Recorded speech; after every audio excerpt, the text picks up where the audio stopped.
Hey guys, Darren Asbury here with Revital Outdoors, bringing you another exciting podcast. Tonight we're going to go back to the great state of Wisconsin. We're going to interview Mr. Joe Pollak. Joe got a top 10 finish last year at the Great Lakes Division BFL tournament on the Mississippi River out of LaCrosse. So another exciting podcast coming your way for the Mississippi River guys that are having that first tournament coming up in the next few weeks. Before we get started, Revital Outdoors is very excited to announce we are doing a $2,500 sweepstakes giveaway. All you have to do is look at the rotating banner below this video.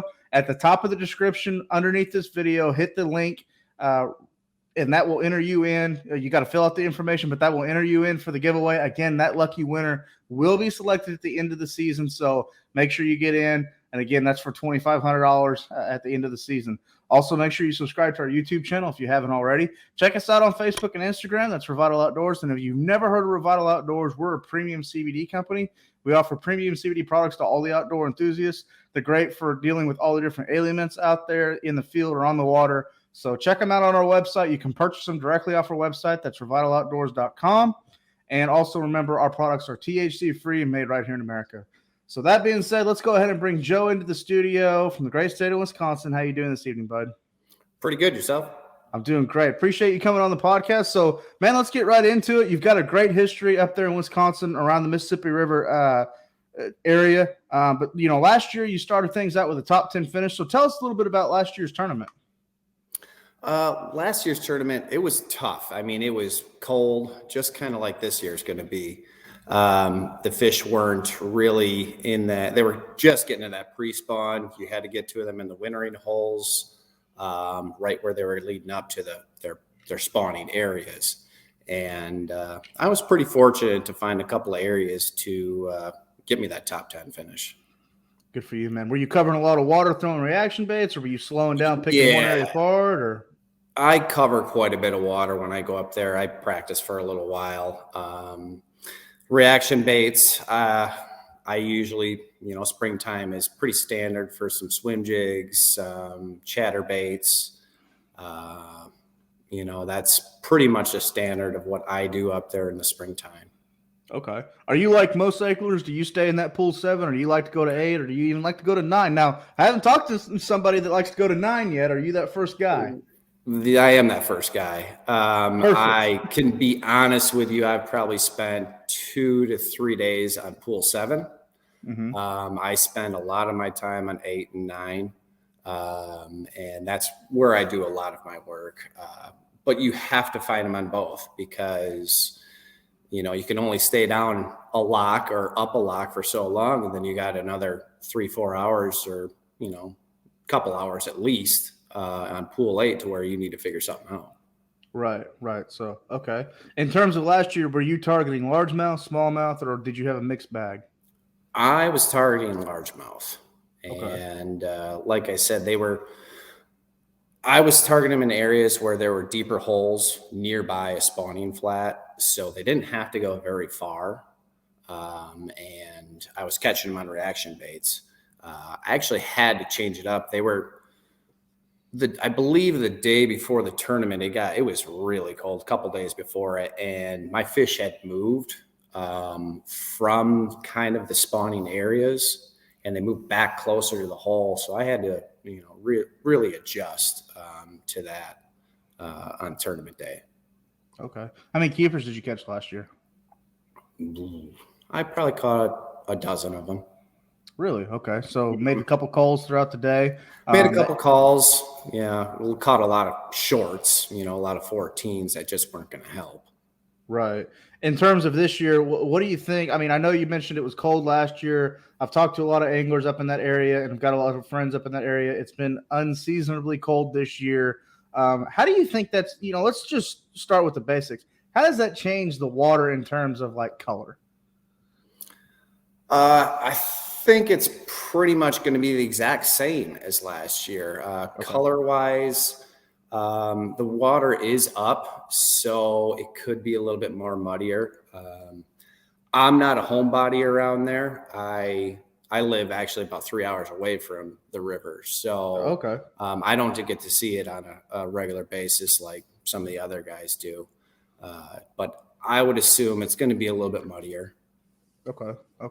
I got you. So a little bit colder. Now, are the fish still relating to the same, crayfish and maybe shad, bait fish? Does the cold factor with that too? Yeah, they're going to be relating to the normal bluegills, your crawfish, anything that, your staple up there is going to be black and blue this time of year. That's not a secret up there. Everybody knows that color. So, you could have pretty good success with that. Right. So, are you like a main river fisherman, or do you like to try to get back into the pockets where it's a little bit calmer or and shallower? I do a little bit of both, but I would have to say the majority of the time I try to get back into it a little bit, try and find that little sneaky spot if I can, to get away from all the boats. Right. So, and what about the grass this time of year? LaCrosse and that Mississippi River is known for its grass. Is that even a factor this time of year? Is it blooming at all? Are they relating to it at all? Or is it just pretty much rock and brush? This time of year, not really. For me personally, you're going to get into spawning areas. It's probably going to be around, lily pad areas, some sort of a harder bottom that has maybe some grass starting to come up. So that could play a factor. Okay. I got you. What about, let's change it up a little bit. What about a co-angler fishing this event? Obviously very dependent on what your boater's doing. I don't think there's going to be too many boaters, two doing the same thing. So a handful of factors against the co-angler. But if you were a co-angler in this event, your boater told you nothing, what are you taking? Well, if you've heard this 1,000 times, bring a Senko. Yeah, bring a Senko. And then, swim jigs, you can't go wrong with that on a river behind any angler. Swim jig, it's some chatterbaits. This time of year, that's going to be your best bet for a co-angler. Okay. One last question. This is completely off guard. What's the biggest pickerel you've ever caught up there? Oh, geez. Because I fished the Mississippi. I fished the Mississippi River one time in my life, and I think I probably could have dominated the tournament if it would have just been pickerel. Oh, every year. It's insane. This time of year, you're going to catch giants out there.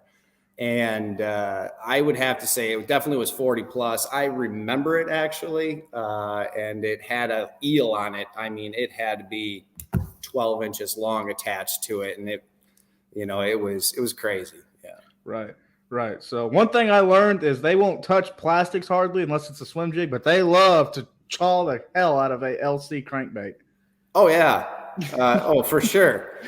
It kind of gotten to the point where you need to put a steel leader on there if you're going to go out just pre-fishing, just to save your baits. Right. I'll never forget the first time I ever fished it. I drew out with a guy, and I was fishing as a co-angler on the tour, and drew out Billy Hines, and I was throwing a crankbait. And I was reeling it along, and I just felt the thunk, and it just stopped. And I was like, man, I must have had a bad place in my line. He's like, no, that was a toothy critter. Yeah, that was definitely a toothy critter. Yeah, that happens probably a dozen times a trip. Yeah, absolutely. So, well, Joe, really appreciate you coming on the podcast. You gave us a lot of great information. You kept it to the point, but I think the information you talked about was great. Really cool to talk to a guy that likes to go to Pool 9. Again, really unheard of, uncharted territory there at Pool 9. So really cool for you to open up about that. Before we let you go, looking at your Facebook and your social media, I know you got a great support system with your family, your friends, even a few sponsors that help you in the area. So anybody you'd like to give a shout out to? Well, first, it's definitely going to be my family, my wife and kids for sure. If you don't have somebody at home backing you and supporting you all the way, it's miserable to do it. And it's just going to make it tough or the point where you can't do it. Mm-hmm. And then also I'd like to thank Boat Dock. They keep me out on the water, give me a boat every so often, every few years. I get a new one from them. Great service over there. Let's see here. Dem Jigs, best swim jigs out there. The Toothy Critters love them too. I go through a ton of them. Mm-hmm. All Seasons Roofing and Chimney, Metro Sound and Video, and that's pretty much it. Good for you, Joe. Well, appreciate you coming on the podcast again. For all the listeners out there, you've been talking to Mr. Joe Pollak, a top 10 angler from last year's Great Lakes Division Mississippi River event out of LaCrosse. Again, that tournament's coming up in the next few weeks. So, Joe, really appreciate you giving us some insight. Before we let everybody go, make sure you subscribe to our YouTube channel if you haven't already, and make sure you've seen the scrolling banner below. Get in on that $2,500 giveaway. Again, Revital Outdoors will be choosing that lucky winner at the end of the season. It's going to be a great opportunity for one lucky angler. From all of us at Revital Outdoors, I'm Theron Asbury. Thank you for tuning into this podcast. Be safe out there. God bless. And we'll talk to everyone very, very soon.